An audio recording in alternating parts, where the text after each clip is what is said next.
안녕하세요. 말씀 묵상 리바이벌입니다. 오늘 하루를 시작하는 이 귀한 아침, 잠시 세상의 분주함을 내려놓고 하나님의 말씀으로 우리의 삶을 비추며 새 힘을 얻는 복된 시간 되시기를 간절히 소망합니다. 오늘 우리가 함께 묵상할 말씀은 요한계시록 11장 1절과 2절입니다.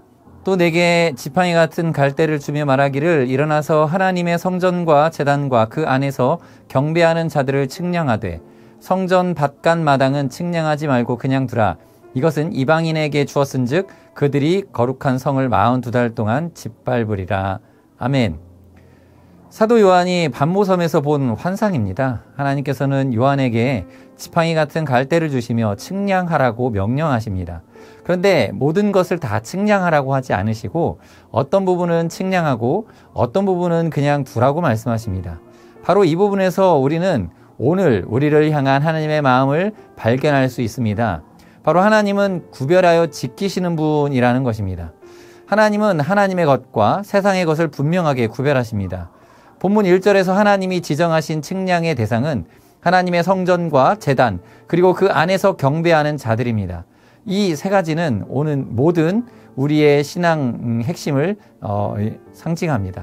성전이신 예수 그리스도 안에 거하는 삶, 또 제단에서 드려지는 진실한 예배, 그리고 하나님 한 분만을 경배하는 우리의 중심입니다. 하나님은 바로 이것을 측량하시는 것입니다. 측량한다는 것은 그 가치를 헤아리는 것만이 아니라 자신의 소유를 분명히 하는 것이고 또 그 측량의 대상을 안전하게 보호하신다는 의미를 포함하고 있습니다. 상대적으로 2절에서는 이 성전 바깥 마당이 등장하는데요. 여기는 측량하지 말고 그냥 두라고 하십니다. 왜냐하면 이방인들이 42달 동안 짓밟을 것이기 때문입니다. 세상이 혼란하고 악이 성하여 모든 것을 짓밟는 것처럼 보일지라도 하나님은 하나님께 속한 백성의 가장 핵심적인 부분, 그 믿음의 본질은 정확하게 아시고 반드시 지켜내신다는 약속을 설명하고 있는 것이죠. 세이노의 가르침이라는 책이 있습니다. 이 저자 세이노는 이 자수성가한 사업가로서 이 세이노라고 하는 이 필명을 사용하는 칼럼니스트입니다.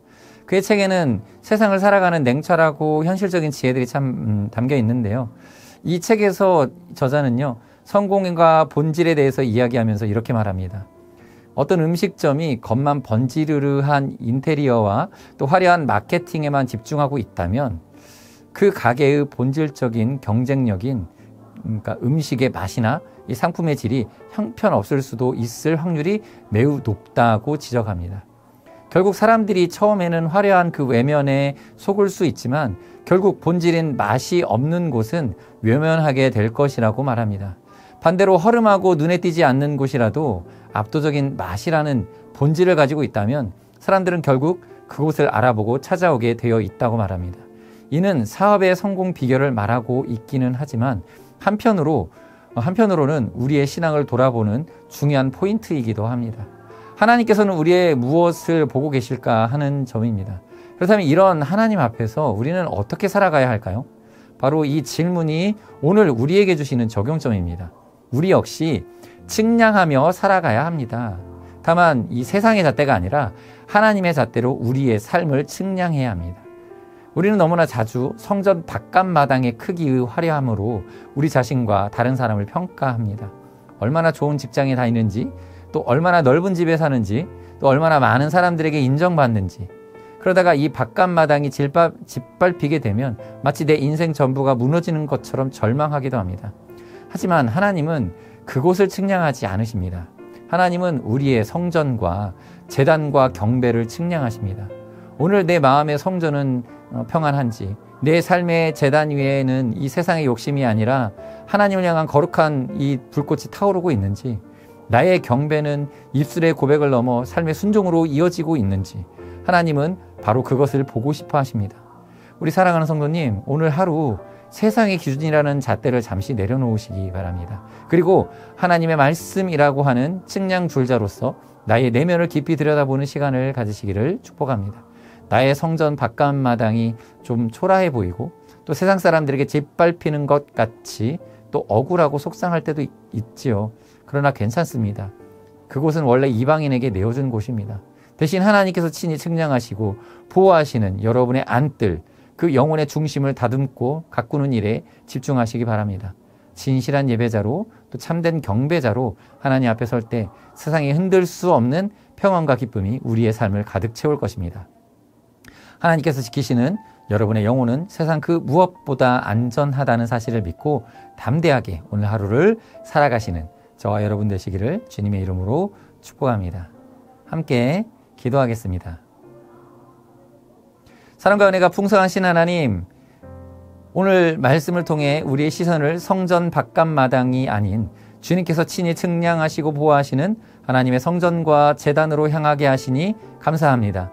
세상의 평가와 기준에 흔들리며 불안해했던 저희의 연약함을 고백합니다. 이제는 세상이 아닌 주님께서 가치 있게 보시는 것을 붙들며 살아가게 하여 주시옵소서. 우리의 마음 중심을 늘 살피셔서 주님만을 경배하는 거룩한 성전으로 갖고 나갈 힘과 지혜를 더하여 주시옵소서. 우리를 구원하신 예수님의 이름으로 기도드립니다. 아멘. 이 시간 개인적으로 기도하실 때 이 기도하실 제목은 나의 가치를 증명하기 위해 의지했던 이 성전 바깥마당, 이 세속적인 성공, 평판, 소유 등은 정말 그게 무엇이었는지를 우리가 돌아보고 그것에 대한 집착을 내려놓을 수 있는 용기를 주시도록 기도하시기 바랍니다. 또 한 가지는 하나님께서 기쁘게 측량하실 우리의 성전과 제단, 즉 진실한 예배와 삶의 중심을 어떻게 가꾸어 나갈지 구체적으로 결단하시고 주님의 도우심을 구하며 기도하시기 바랍니다. 또한 이번 주 토요일과 주일에 진행되어지는 유아유치부와 유수등부 여름 성경 학교를 위해서도 기도해 주시기 바랍니다. 하나님을 신령과 진정으로 예배하는 예배자로 성숙하게 하옵소서 하고 기도해 주시면 감사하겠습니다. 시간 함께 기도하겠습니다.